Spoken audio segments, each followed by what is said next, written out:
आज पढ़ेंगे वाक्यों की शुरुआत करने के लिए बेहद जरूरी छोटे छोटे शब्द। क्लास को शुरू करेंगे उसके पहले हमारी ऐप, हमारी पेड क्लासेस, हमारी फ्री क्लासेस और हमारी इस किताब से जुड़ी हुई किसी भी जानकारी के लिए इस नंबर पर आप व्हाट्सएप मैसेज कर सकते हैं और सब्सक्राइब जरूर कर लीजिएगा। चलिए क्लास को शुरू करते हैं। नोटिफिकेशन ऑन कर दीजिएगा ताकि आगे की आने वाली क्लासेस की नोटिफिकेशन आपको समय पर मिलती रहे और आप समय पर आकर के क्लास को अटेंड कर पाएं। क्लास को शुरू करते हैं। सबसे पहले, जब आप अपने वाक्य में मुख्य हैं, आप अपने बारे में बात कर रहे हैं, तो आपको हिंदी में पता है कि आप मैं शब्द का इस्तेमाल करते हैं जब आप अपनी बात कर रहे होते हैं। वहीं पर जब आप इसी वाक्य को अंग्रेजी में बोलेंगे तो आपको आई शब्द का इस्तेमाल करना पड़ेगा। ठीक है। सब्जेक्ट यहां पर कौन है? आप हैं।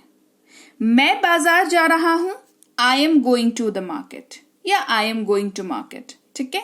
मैं बाजार जा रहा हूं, I am going to market. Clear? क्योंकि ये आपके बारे में बात हो रही थी। वहीं पर कोई चीज है जिसको सामने वाले को आपको बतानी है कि ये मेरा है ना? तो आप मेरा वर्ड या मेरी वर्ड का यूज करते हैं हिंदी में, राइट? अंग्रेजी में इन दोनों के ही जगह पर आप माई शब्द का यूज करेंगे, MY, माई। जैसे ये मेरी कार है, दिस इज माई कार। ये मेरी कार है, दिस इज माई कार। ठीक है। फिर कोई चीज आपकी है जिसको लेकर के आप थोड़े ज्यादा पॉजिटिव हैं, है ना? जैसे कोई एकदम बिल्कुल पर्सनल आप ही की चीज है वो, है ना? तो आप माइन वर्ड का यूज करते हैं। ये फोन मेरा है, दिस फोन इज माइन, है ना? देखो, हमारी लाइफ में कुछ चीजें ऐसी होती हैं जो हम किसी से शेयर कर सकते हैं और कुछ चीजें ऐसी होती हैं जिनको हम किसी से शेयर नहीं करना चाहते हैं।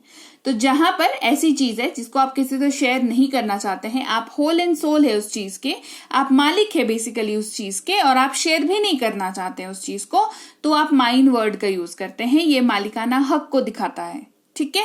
जैसे फोन है, फोन बहुत ही पर्सनल चीज होती है ना? ये आप रैंडमली किसी को बांट नहीं देते हैं यूज करने के लिए, है ना? लेकिन गाड़ी, जहां तक गाड़ी की बात है, तो कई बार जरूरत होती है तो घर वाले भी गाड़ी को यूज कर लेते हैं। आप अपने किसी दोस्त को भी गाड़ी को दे देते हैं कि हाँ भाई ले जा, लेकिन फोन तो नहीं देते हो ना?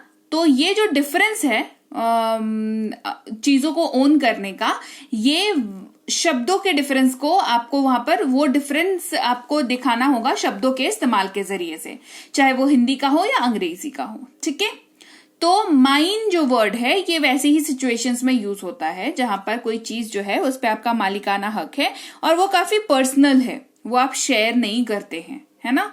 तो और दूसरी चीज क्या है कि आपको क्या दिखेगा? प्लेसमेंट जो है, अगर मैं ग्रामेटिकल पॉइंट ऑफ व्यू की बात करूं तो वाक्यों में जो माइन वर्ड है उसकी प्लेसमेंट हमेशा आखिर में होती है। इस तरीके के पजेसिव प्रोनाउंस जो होते हैं, पजेसिव वर्ड्स जो होते हैं, उनकी प्लेसमेंट जो है वो हमेशा वाक्यों के अंत में आपको दिखेगी। तो ये भी एक तरीका है इसको याद करने का और यूज करने का। जैसे माई वर्ड जो है इसके पहले कराया, वो कभी भी आपको ना वाक्य के एंड में नहीं दिखेगा, हमेशा वो कहीं पे बीच में होगा। मोस्ट ऑफ द केसेस में नाउन के जस्ट पहले आपको दिखेगा। ठीक है।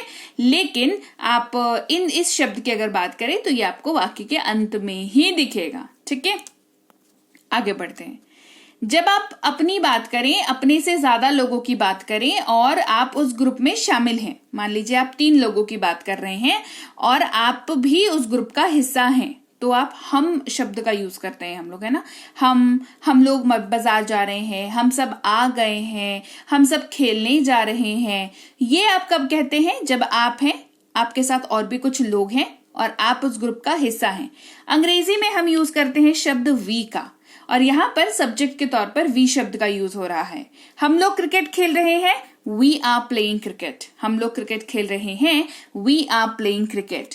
वहीं पर अगर ये ग्रुप ही किसी चीज को अपना बताना चाहे कि ये चीज जो है वो हमारी है ना? तो कैसे कहेंगे? ये हमारा वर्ड का यूज होगा, अंग्रेजी में आवर का यूज होगा। ये हमारा घर है, दिस इज आवर हाउस। ये हमारा घर है, दिस इज आवर हाउस। ठीक है।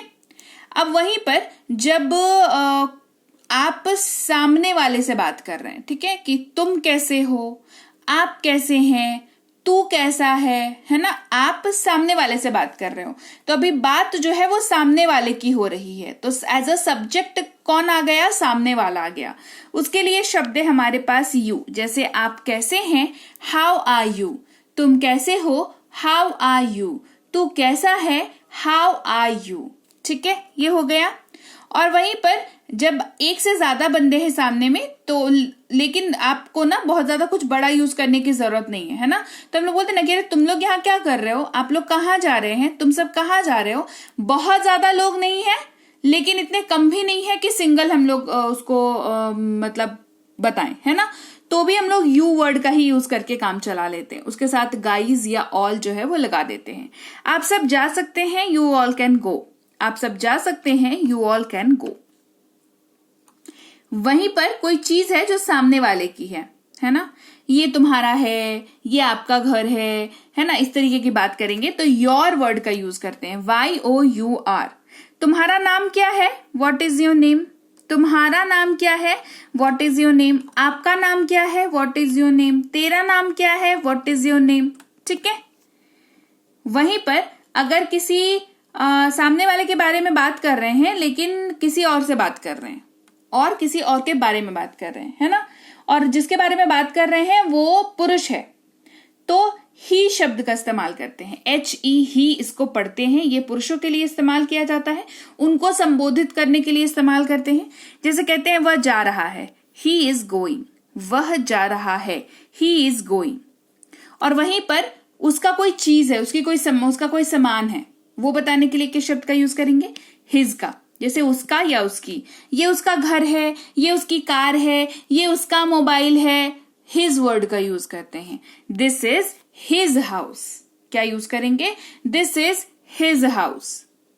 वहीं पर ये सेम प्रोसेस, ये जो भी मैंने अभी आपको एक्सप्लेन किया कि किसी के सामान के बारे में बात कर रहे हैं या किसी के बारे में बात कर रहे हैं किसी और से, लेकिन अब जो है वो जेंडर चेंज हो गया है, अब पुरुष की बात नहीं हो रही है, अब महिला की बात हो रही है, तो शी वर्ड का यूज करेंगे।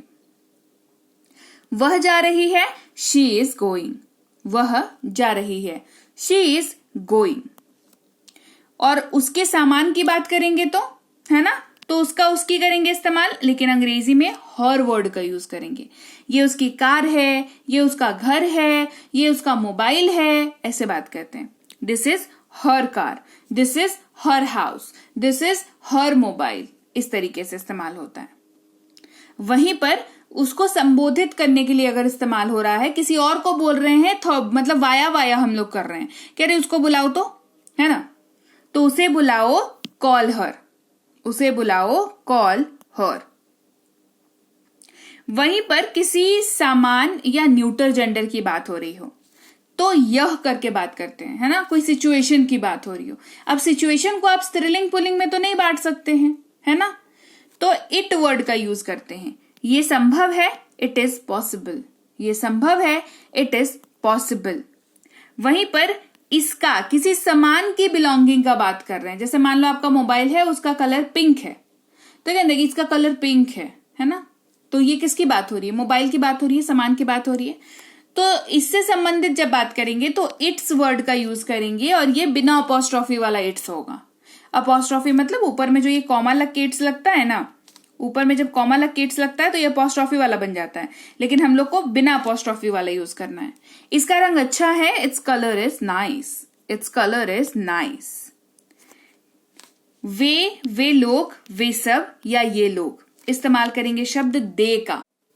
तो लीजिए भाई, ये थी आज की क्लास, और क्लास आपको कैसी लगी ये आपका बताना मुझे काम है, तो आप मुझे जरूर बताइएगा कि क्लास आपको कैसी लगी। बढ़िया लगी है कमेंट सेक्शन में बताइए, क्लास को लाइक कर दीजिए, शेयर कर लीजिए। आप देख रहे हैं समृद्धि इंग्लिश एकेडमी, सब्सक्राइब करके बेल नोटिफिकेशन को ऑन कर लीजिए। इसके साथ ही अगर आप कोई कोर्स करना चाहते हैं, जैसे बेसिक से प्रो, ये स्पोकन इंग्लिश का कोर्स है, इंग्लिश राइटिंग का कोर्स, ग्रामर का कोर्स, रीडिंग का कोर्स और ये ई बुक्स, ये सब कुछ आपको मिल जाता है हमारी ऐप समृद्धि इंग्लिश एकेडमी पर। इस ऐप को आप गूगल प्ले स्टोर से डाउनलोड करके इंस्टॉल कर लीजिएगा। यहाँ पर आपको फ्री और पेड दोनों तरह की क्लासेस मिल जाती हैं, साथ ही ऐप से संबंधित और अधिक जानकारी के लिए इस नंबर पर संपर्क कर लीजिएगा। हमारी ई बुक्स जो है इस वेबसाइट पर भी अवेलेबल हैं। ई बुक का मतलब होता है PDF वाली किताबें, तो आपको इनको जो है डाउनलोड करना जरूरी है। इसके अलावा हमारा व्हाट्सएप का ग्रुप, हमारा टेलीग्राम का चैनल जरूर ज्वाइन करके रख लीजिएगा। रोज जो क्लास आएगी आपको सीधे आपके मोबाइल पर मिल जाएगी और आप आसानी से क्लासेस को अटेंड कर पाएंगे। और इसके साथ ही मैं आपसे मिलूंगी आपकी अगली क्लास में, यानी कि कल। Till then, thank you so much for watching. Stay tuned to Sanriti English Academy.